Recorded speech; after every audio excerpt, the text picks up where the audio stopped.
Assalamualaikum warahmatullahi wabarakatuh. Selamat siang dan salam sejahtera untuk kita semua.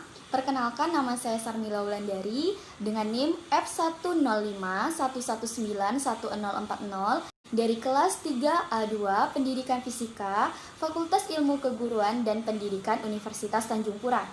Di sini saya akan kembali mereview tentang chapter 3 dari buku Merit Culture Dynamic of Tionghoa, Tamambaloh Dayak, and Melayu Sambas in Kalimantan Barat untuk memenuhi tugas individu mata kuliah bahasa Inggris saya. Baiklah, untuk tahap-tahap pernikahan dari suku Melayu Sambas sendiri itu terdiri dari pertama itu persyaratan, yang kedua itu prosedur, yang ketiga itu acara pernikahan, dan yang keempat pasca pernikahan. Nah, untuk persyaratan sendiri itu ada kegiatan-kegiatan lainnya. Yang pertama itu Bipari-pari. Bipari-pari ini adalah acara di mana para orang tua itu mencarikan calon atau jodoh untuk anaknya. Jadi kegiatan Bipari-pari ini sebenarnya sering dilakukan pada zaman dahulu. Cuman untuk keadaan yang sekarang itu sudah jarang untuk dilakukan karena para pemuda-pemudi lebih mencari pasangannya sendiri, tidak lagi melalui orang tua ataupun perjodohan yang dilakukan oleh kedua belah orang tua. Selanjutnya itu ada kegiatan antar cikram. Nah, kegiatan antar cikram ini adalah kegiatan lamaran nikah, di mana keluarga mempelai pria akan mengirimkan perwakilan kepada keluarga mempelai wanita, dan mereka akan membawakan barang-barang seperti hantaran untuk lamaran, seperti daun sirih, sirih pinang, kemudian ada gambir, beras, dan sebagainya yang memiliki arti-arti tertentu. Kemudian ada acara balas baki. Nah, acara balas baki ini adalah acara yang dilakukan untuk membalas acara antar cikram tadi. Acara balas baki ini dilakukan oleh keluarga mempelai sebelah wanita yang akan memberikan hadiah balasan kepada keluarga mempelai sebelah pria. Tahap selanjutnya atau yang kedua adalah prosedur. Di prosedur ini sendiri juga banyak adat istiadat yang dilakukan. Yang pertama itu adalah bepalam. Bepalam ini adalah acara atau adat di mana kedua belah mempelai akan diasingkan atau tinggal di rumah selama beberapa hari menjelang hari pernikahannya. Nah, selama bepalam ini kedua belah mempelai juga akan menggunakan lulur. Lulur ini disebut dengan kasai yang terbuat dari tepung beras yang telah dicampur dengan air dan juga dicampur dengan gambir. Nah, kasai atau lulur ini akan dipakai selama 3 hari oleh kedua belah mempelai yang bertujuan untuk membuat kulitnya menjadi lebih halus dan lebih bersih untuk persiapan di hari pernikahannya. Untuk adat selanjutnya itu ada betangas. Betangas ini seperti sauna sebenarnya. Nah, jadi rempah-rempah tradisional seperti cengkeh, kayu manis, wangian serai akan direbus di dalam air yang mendidih. Nah, air mendidih itu akan dimasukkan ke dalam panci, kemudian akan ditaruh di depan kedua belah mempelai yang akan ditangas. Nah, kedua belah mempelai ini akan duduk di kursi kuda-kuda atau kursi kecil yang terbuat dari kayu. Setelah itu mereka akan bertangas di dalam ruangan yang kecil, dan di situ mereka akan mengeluarkan uap keringat dari dalam tubuh untuk mengeluarkan uap atau bau yang tidak sedap. Nah, masyarakat yang atau suku Melayu Sambas sendiri percaya bahwa adat betangas ini memiliki pengaruh yang sangat penting dalam proses pernikahan. Mereka percaya bahwa dengan betangas akan mengusir keburukan atau kesialan yang dapat menimpa kedua belah mempelai. Jadi, baju yang dipakai untuk betangas itu setelah selesai akan langsung dibuang karena mereka percaya dengan membuang baju tersebut juga membuang kesialan yang dapat menimpa kedua belah mempelai. Tapi fungsi lain dari betangas ini yaitu untuk mengeluarkan keringat atau uap dari dalam tubuh yang dengan bau tidak sedap, dan juga untuk mengharumkan atau memberikan wewangian kepada kedua belah mempelai. Kemudian adat selanjutnya adalah berinai. Nah, selama kegiatan bepalam dan betangas, kedua mempelai juga akan memakai inai. Lebih tepatnya kedua mempelai akan memakai inai pada malam pernikahan, malam sebelum pernikahan. yaitu dengan memakai pacar atau henna kepada seluruh jari tangan dengan warna merah. Nah, mungkin kalau untuk sekarang adat ini lebih dikenal dengan nama henna atau mahendi. Lalu untuk adat selanjutnya, mula tarup ini seperti pembuatan pentas atau pembuatan panggung, pembuatan tempat pernikahan. Jadi tarup itu adalah tempat pernikahan yang akan digunakan nantinya. Biasanya mula tarup ini adalah tanggung jawab dari keluarga mempelai wanita, di mana akan dibuat tenda untuk kelangsungan pernikahan dan juga panggung untuk menjadikan panggung kursi dari kedua belah mempelai nanti.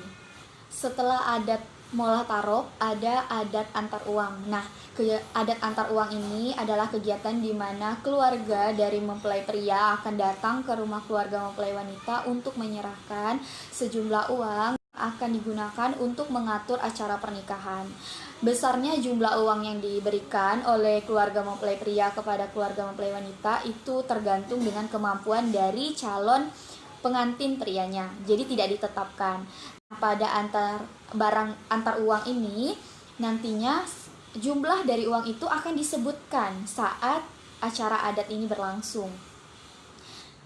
Setelah antar uang itu ada adat antar pakatan. Nah, antar pakatan ini yaitu pemberian hadiah atau barang dari tetangga-tangga di sekitar lingkungan kedua belah pengantin. Nah, kegiatan ini sendiri berarti bahwa tetangga-tetangga itu menerima acara pernikahan ini dengan memberikan barang berupa seperti beras atau alat makan seperti ayam dan sebagainya yang akan digunakan dalam bahan-bahan untuk acara pernikahan nanti. Kemudian tahap selanjutnya adalah pernikahan. Nah, di acara hari pernikahan ini ada beberapa adat lagi yang akan dilakukan. Yang pertama itu berarak.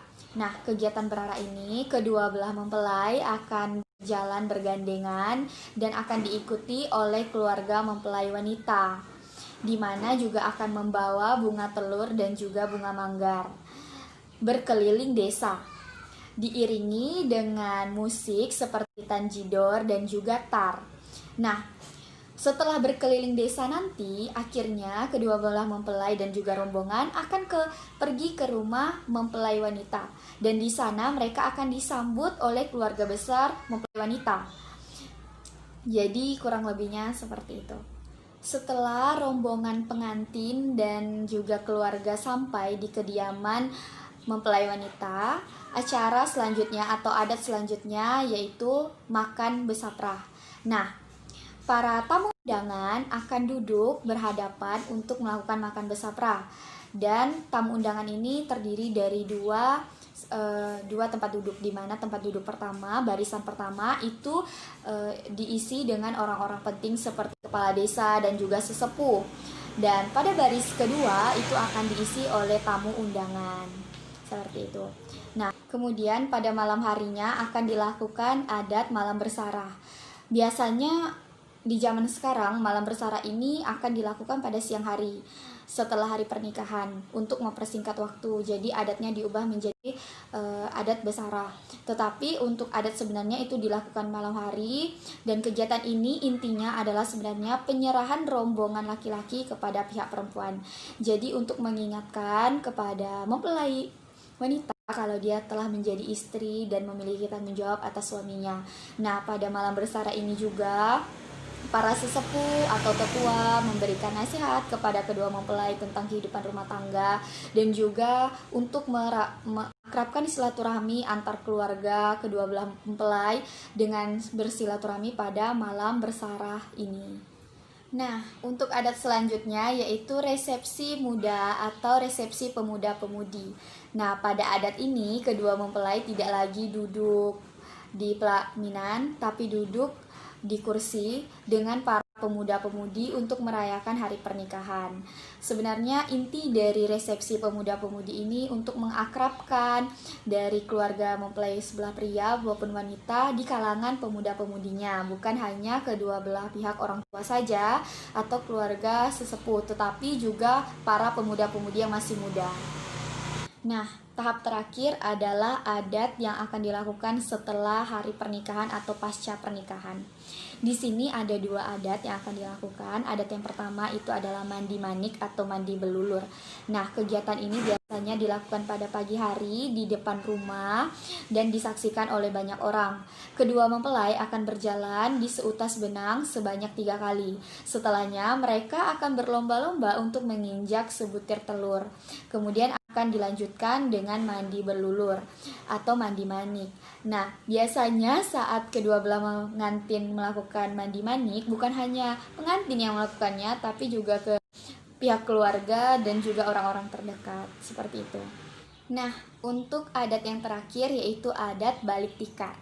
Adat balik tikar ini biasanya dilakukan 1 bulan setelah pernikahan, di mana setelah 40 hari akhirnya kedua belah mempelai pengantin akan diizinkan untuk tidur bersama, karena pengantin baru tidak diizinkan untuk tidur bersama, dan mereka juga dilarang untuk keluar rumah apalagi sampai melintasi sungai atau desa, karena itu merupakan hal yang tabu pada saat dulu.